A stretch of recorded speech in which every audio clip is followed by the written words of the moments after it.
to all of my kids with moms and dads in prison. This video is just for you.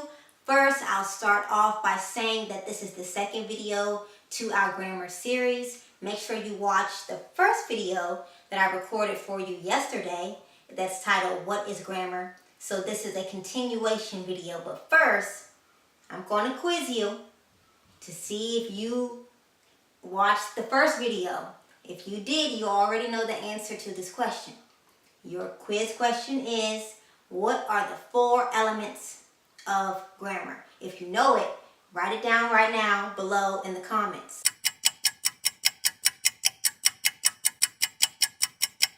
Okay? But what are the 4 elements of grammar? That's exactly what this video is going to answer today. We are going to dissect what those 4 elements of grammar are. Now, I already mentioned them to you in the first video, What is Grammar? Where I defined what grammar is, I defined those 4 elements, and I also illuminated the relevance and the importance of grammar. So let's focus on these 4 elements of grammar. Okay, so I'm going to add this fact that grammar is heavyweight and you are a champion and I want to see you win. So one day you may be a lawyer, or you may be a doctor, or you may be a judge, whatever it may be. These 4 elements that I am going to break down and shed light on for you today, like I said, they're heavyweight. Some college kids don't even know this because they haven't had formal grammar mastery. Okay, so also before I get into this, I want to add that some of these words, if you haven't seen these words before, anything, actually this is for the future too. If you haven't seen these words before, if it's your first time, one, I'm going to say congratulations, you're awesome for watching this video. But also two, I never want you to fear and say, oh, something is too much for me to understand. Remember, if you have the tools, you can succeed. And I'm making it so that you can succeed and thrive. You just need the tools.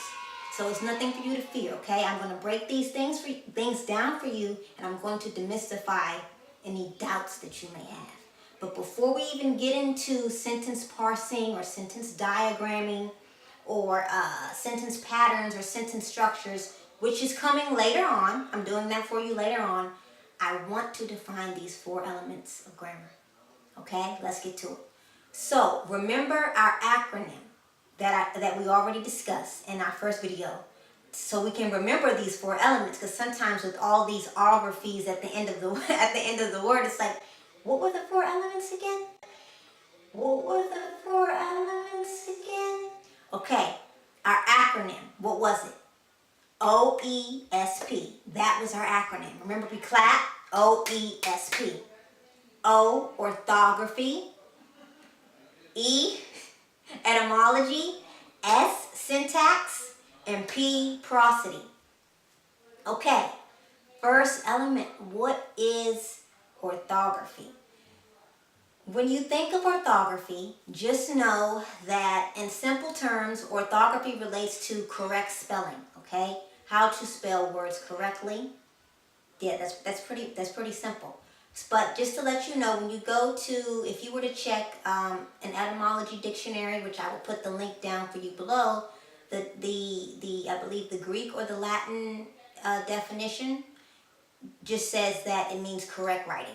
So, prime example, you know how sometimes you say, Mom, how do I spell that word again? Or, Mom, how is that word spelled? Wow, I can't believe that I actually forgot to spell this word while I'm sending this text message. If you're grappling and questioning with how do I spell a word or how is this word spelled, believe it or not, you're touching on orthography. So you already, if you're asking that sentence, you have on your grammarian hat. Maybe you just didn't know it, okay? But I'm putting the definitions here for you so that you can go and see the formal definitions, but in simple terms, like I said, I'm demystifying this for you.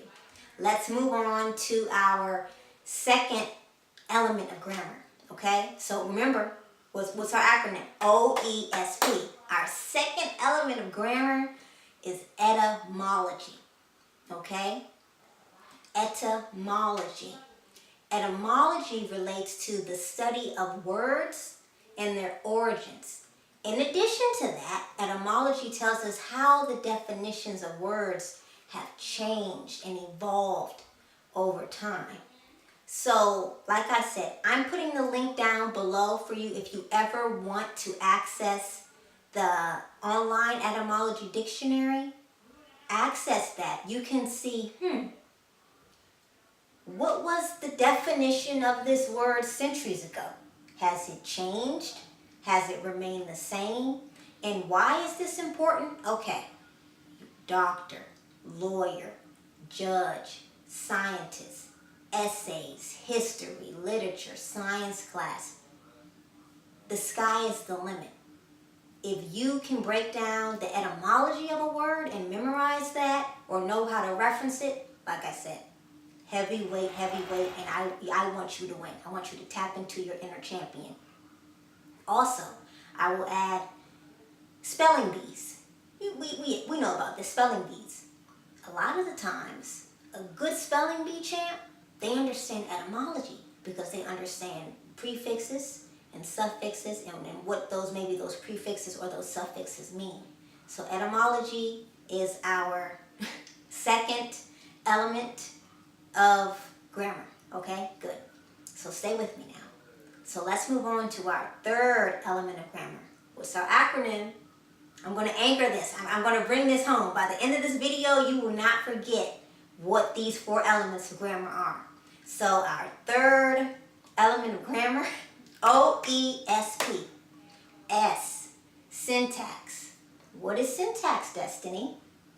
Well, my precious kids with mommies and daddies in prison, syntax relates to the arrangement of words to form phrases, sentences, a complete thought. So well-formed sentences, how sentences are arranged. So later we'll talk about sentence patterns. So like, okay, subject, verb, direct object. That relates to syntax. Okay, so how we join and combine words together to create well-formed or well-thought-out ideas. I will add that this is oh so fun. This opens up amazing possibilities in terms of, let's say, spoken poetry or written poetry and even music. Let me give you a prime example. So I already emphasized that syntax is the arrangement of words. So let's just say we're taking a simple sentence pattern: subject, verb, direct object. Example: I love ice cream. You love ice cream? I do. Comment your favorite flavor below. But regardless, we won't digress. I love ice cream. Subject, verb, direct object.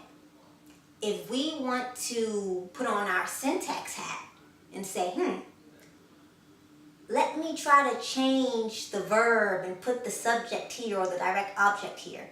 Instead of saying, I love ice cream, we could say, ice cream I love. Now that may not be applicable to conversational interaction, but for poetry or spoken word, it's like, ice cream I love. That's a little bit different. That's switching up the subject, verb, the direct object placement. Let's see another possibility. Instead of I love ice cream or ice cream I love, we can say ice cream love I. Ooh, you see how that sounds? It sounds a little bit different, right? Exactly. Yes, so if we say ice cream love I, that's like, ooh, that's a play on words. We're kind of changing the connotation. Then we begin to grapple and ask, is the person just wanting us to say, oh, that's a play on words? Or does the writer or does the author want us to imagine that the ice cream has human-like qualities and now loves the person? See? So that relates to syntax. Now, our last element of grammar, prosody. So that you can remember what prosody relates to, just think poetry, because they both begin with P. So prosody and poetry. So prosody relates to accents or stresses of words in terms of poetry. When I say stresses, I'm not referring to, oh, I'm so stressed out. No, I'm referring to words that we may add emphasis on.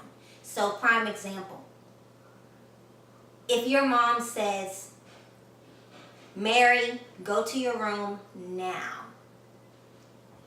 Mom, in that sentence, she added stress she accented two words. She added stress to Mary and now. Mary, go to your room now. Right? So you can feel, oh wow. Right? It's like, oh wow.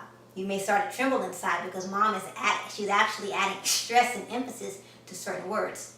That's very different from, let's say, if mom didn't want to add emphasis to now. What if she said, Mary, go to your room now? Right?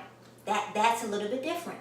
Right? So when we speak, when we add accents or emphasis to different words, it can change the tone, let's say, of how we interpret the sentence or the passage or whatever someone is saying to us. So that's what prosody relates to. And quite naturally, when you're labeling poetry, you can have accent marks above them.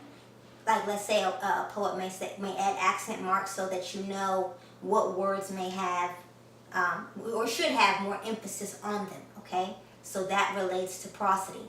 I also will add that prosody, the definition of prosody in terms of our etymology dictionary, I'll put the link down below, but one of the definitions relates to music, sounds of music. That's what actually the definition relates to, which is quite cool, because prosody in music, it's almost like it's everywhere. It's ubiquitous. It's ever present.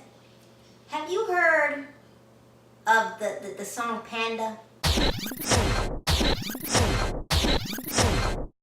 Panda. That's a pretty popular song right now. That song is one prime example of prosody. And ooh, look at that. P and P, Panda and prosody. Oh wow. Okay, so notice how in that song, it'll be a phrase, and then you hear panda.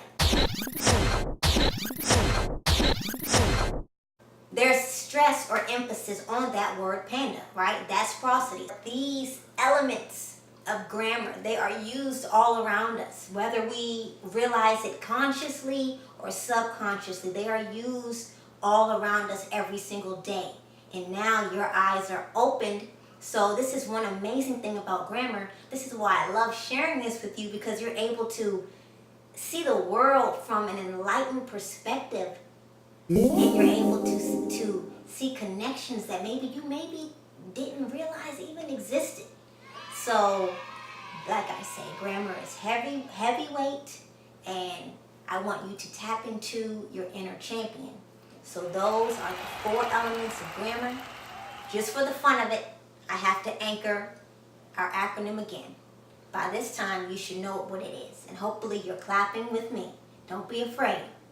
What is our acronym for the 4 elements of grammar?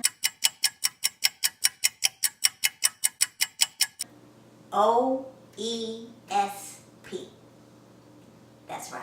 As you know, I've dedicated my entire life towards seeing you thrive and towards seeing you prosper. And like I said, whether the knowledge is big or small, you deserve it all. So, until next time, and I'll see you later. Bye.